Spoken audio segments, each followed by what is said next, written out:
Industri perikanan Indonesia sedang disorot karena urusan bisnis orang-orang penting terungkap. Di pusatnya ada Indra Nugroho Trenggono, putra Menteri Kelautan dan Perikanan, dan Rino Febrian, menantu Menteri Sekretaris Negara. Hubungan ini menimbulkan kekhawatiran tentang potensi konflik kepentingan. Investigasi kita berfokus pada PT Trinadimina Perkasa dan PT Maluku Prima Makmur untuk menentukan apakah praktik mereka sesuai dengan standar etika dan hukum. Masyarakat Indonesia berhak atas transparansi mengenai pemanfaatan sumber daya lautnya. Dengan memeriksa mereka yang berkuasa, kita bertujuan untuk memastikan industri tetap berkelanjutan dan bermanfaat bagi semua pihak. Investigasi kita terhadap PT Trinadimina Perkasa mengungkap temuan yang mengkhawatirkan. Perusahaan ini telah menjadi sorotan karena berbagai pelanggaran yang dilakukan oleh armada kapal mereka. Armada perusahaan ini, yang sebelumnya dimiliki oleh PT Dwi Karya Reksa Abadi, memiliki sejarah yang bermasalah. Kapal-kapal ini telah terlibat dalam berbagai insiden yang merugikan lingkungan dan masyarakat. Pada tahun 2011, izin PT Dwi Karya Reksa Abadi dicabut karena pelanggaran serius, termasuk praktik penangkapan ikan yang merusak dan transshipment ilegal.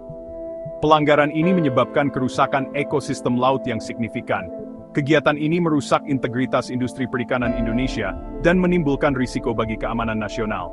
Dampaknya dirasakan oleh banyak pihak, termasuk nelayan lokal yang kehilangan mata pencaharian. Perusahaan itu juga terlibat dalam pelanggaran ketenagakerjaan, mengeksploitasi pekerja, dan tidak memberikan upah yang adil. Kondisi kerja yang buruk dan upah rendah menjadi masalah utama. Pengalihan kapal-kapal ini ke PT Trinadimina Perkasa menimbulkan pertanyaan serius tentang komitmen mereka terhadap praktik etis.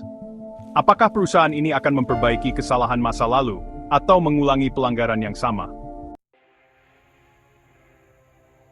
Jaringan kepemilikan yang rumit antara PT Trinadimina Perkasa dan perusahaan terkait memerlukan pemeriksaan lebih lanjut.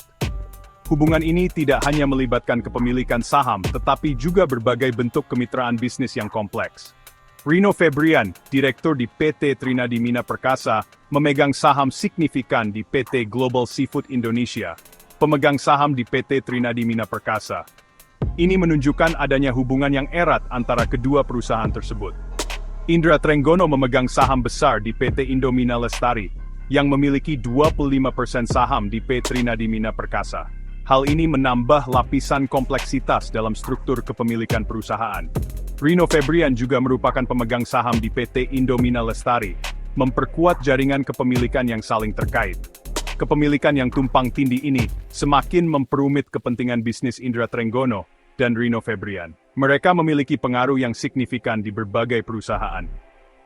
Jaringan hubungan keuangan yang kompleks ini perlu diteliti untuk memastikan apakah pengaturan ini mengaburkan konflik kepentingan atau memfasilitasi praktik yang meragukan. Transparansi dan akuntabilitas sangat penting dalam mengelola jaringan bisnis yang rumit ini. Investigasi kita membawa kita ke Amerika Serikat, di mana PT Maluku Prima Makmur telah memantapkan dirinya sebagai pemain penting dalam pasar ekspor makanan laut.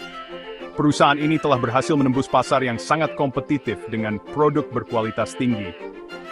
Dari April hingga Juli 2024, PT Maluku Prima Makmur mengekspor 112,692 kg tuna sirip kuning beku ke California, menghasilkan 9,9 lebih.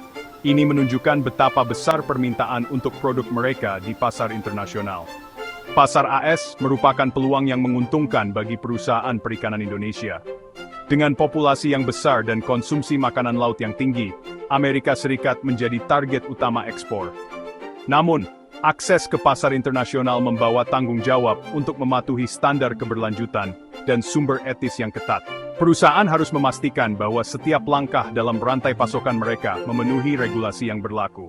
Pada tahun 2023, PT Maluku Prima Makmur mengekspor sekitar 28 ton tuna sirip kuning, senilai 12,8 miliar rupiah.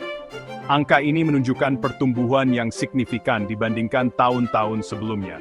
Saat kita menggali lebih dalam operasi mereka, kita menemukan bahwa perusahaan ini sangat berkomitmen pada praktik berkelanjutan. Menjadi penting untuk memeriksa apakah praktik sumber perusahaan selaras dengan komitmennya terhadap keberlanjutan dan perilaku etis.